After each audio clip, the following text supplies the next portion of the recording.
বিসমিল্লাহির রহমানির রহিম। আসসালামু আলাইকুম এভরিওয়ান। নিয়ে আসলাম গরুর মাংস রান্না করেছিলাম, ওটাই হচ্ছে আপনাদের মাঝে শেয়ার করব। সাথে কয়েকটা আলু দিয়ে দিব। এখানে হচ্ছে সব ধরনের মশলাগুলো আপনাদেরকে দেখিয়ে দিচ্ছি। আমি একটু জয়ফল জয়ত্রী এবং হচ্ছে সাথে 4টা রসুন, আস্ত রসুন এভাবে করে রান্না করে খেলে অন্যরকম একটা টেস্ট হয়, যার জন্য হচ্ছে আজকে একটু টেস্টটা ভিন্ন রকম আনবো। পরিমাণ মতো তেল দিয়ে দিয়েছি। তারপর হচ্ছে পেঁয়াজগুলো একটু ভেজে ভেজে একটু গোল্ডেন ব্রাউন কালার করে নেব।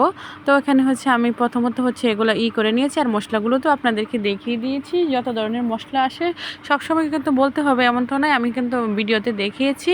তো যাই হোক, এখনটা হচ্ছে একটু অপেক্ষা করে হচ্ছে ভাজা ভাজা করে নেব। আর যে কোনো রান্নার ক্ষেত্রে হচ্ছে অনেকটা ধৈর্য ধরে এবং হচ্ছে মাথাটা ঠান্ডা রেখে তারপর হচ্ছে রান্না করতে হয়। আর ঘরের ভিতরে যদি পুরুষ লোক যদি চিল্লাচিল্লি করে সেক্ষেত্রে কিন্তু রান্না মজা পাবেন না। তো হচ্ছে প্রয়োজনে আপনারা পুরুষ ভাইয়েরা চিল্লাচিল্লি করবেন, অপ্রয়োজনীয়ভাবে কোনো মতোই হচ্ছে ভাবিদের সাথে চিল্লাচিল্লি করবেন না, তাহলে কিন্তু রান্নার মুখে দিতে পারবেন না। আমি একদম সত্যি কথা বলে দিলাম। তো যাই হোক, এইখানে হচ্ছে যে আদা বাটা, রসুন বাটা এবং আস্ত রসুন, তেজপাতা, গরম মশলা, পরিমাণ মতো লবণ, লাল মরিচের গুঁড়ো, হলুদ গুঁড়ো, ধনিয়া গুঁড়ো এবং হচ্ছে জয়ফল জয়ত্রী বাটা, এভরিথিং যা লাগে মশলা ইনগ্রিডিয়েন্টস সব কিছুই হচ্ছে এবং স্বাদ মতো লবণ সব কিছুই হচ্ছে এখন অ্যাড করে একটু কষিয়ে নেব। সো কষিয়ে নিয়ে লাস্টে হচ্ছে আমি সবগুলো মশলা ঢেলে তারপর হচ্ছে এখানে পানি অ্যাড করে নেব। পানি অ্যাড করে সুন্দরভাবে হচ্ছে মশলাটাকে কষিয়ে নেব। সো আজকের ভিডিও যদিও একটু বড় হয়ে গেছে, তো আমার কাছে মনে হয় মাঝে মাঝে হচ্ছে একটু লং ভিডিও হচ্ছে দেখতে হয়, যেহেতু মানে রান্নাটা প্রপার একদম দেখাই। আমি হচ্ছে কেটে কুটে কম দেখাই, মানে একদম যাতে বোঝা যায় যেহেতু রান্না জিনিসটা। আসলে আমি নিজেও হচ্ছে একটা সময় হচ্ছে একদমই রান্না করতে পারতাম না। আমি যত ধরনের রান্না আছে, কাজ কাম যা কিছু আছে সব কিছুই হচ্ছে আমার শ্বশুরবাড়িতে যাওয়ার পরে আমার শাশুড়ি মার হাতের থেকে হচ্ছে শেখা। বেশিরভাগ রান্নাটা হচ্ছে ওনাদের অঞ্চলের রান্নাগুলোই হচ্ছে আমার করা হয়, কারণ হচ্ছে আমার হাজব্যান্ড ওদের অঞ্চলের খাবারগুলো খেতে ওরা খুব পছন্দ করে, যার জন্য হচ্ছে ওর জন্য হচ্ছে আমি যেটা মানে আমার কিছু খাবার ফেভারিট ছিল সেগুলো হচ্ছে আমি ভুলেই যাচ্ছি। আমি মানে ভালো লাগে না, মানে ও যেটা খেতে পছন্দ করে সেটাই খেতে খেতে অভ্যাস হয়ে গেছে।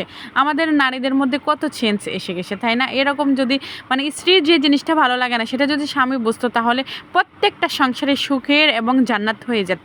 যাই হোক, এনিওয়ে, তো সুন্দর করে হচ্ছে আমি মাংসগুলো হচ্ছে এখানে অ্যাড করে নিয়েছি। তারপর হচ্ছে ঢাকনা দিয়ে ডেকে নেবো, অল্প একটু পানি দিয়ে দিয়েছি, সুন্দরভাবে হচ্ছে কষিয়ে নেব। তো ফিরে আসলাম 10 থেকে 15 মিনিট পরে, যে কষিয়ে নিয়েছি, মাশাআল্লাহ খুব লাবণীয় একটা কালার চলে আসছে। এবং হচ্ছে এখন হচ্ছে আমি এখানে দিয়ে দেবো ওই আলু, কয়েকটা আলু না দিলে তো আর হবে না। তো এই বছর হচ্ছে লাস্ট হয়েছে, শেষ হয়ে গেছে হচ্ছে আমাদের মানে ফ্রিতে যে মাংসগুলো ছিল। এখন থেকে হচ্ছে মাংস খাইতে হলে কিনে খেতে হবে। আর এগুলো হচ্ছে গিফট করা, মা দিয়েছে।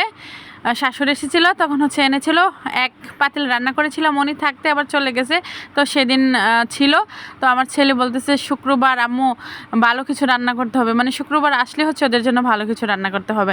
তো যাই হোক, ঝোল দিয়ে দিয়েছি। লাস্ট হচ্ছে একটু জিরে গুঁড়ো পাউডার করা, ওটা দিয়ে দিব, ঝোলটা কমিয়ে নেব। সো আজকে আপনাদের আমার রান্নাটি দেখে কেমন লেগেছে, আপুরা যেই ওয়াচ করছেন কেমন লাগছে আপনারা কমেন্টে জানাবেন। যে লাস্ট হয়ে গেছে, হালকা একটু ঝোল তো রাখবোই, ঝোল না দিলে সাদা ভাত দিয়ে খাবে। তো আজকের মতো এখানেই, সবাই ভালো থাকবেন, আমার পাশে থাকবেন। ভালো লাগলে লাইক কমেন্ট শেয়ার করবেন। মজাদার সুস্বাদু গরুর মাংস রান্নাটি হয়ে গেছে। আজকের মতো এখানে, আল্লাহ হাফেজ।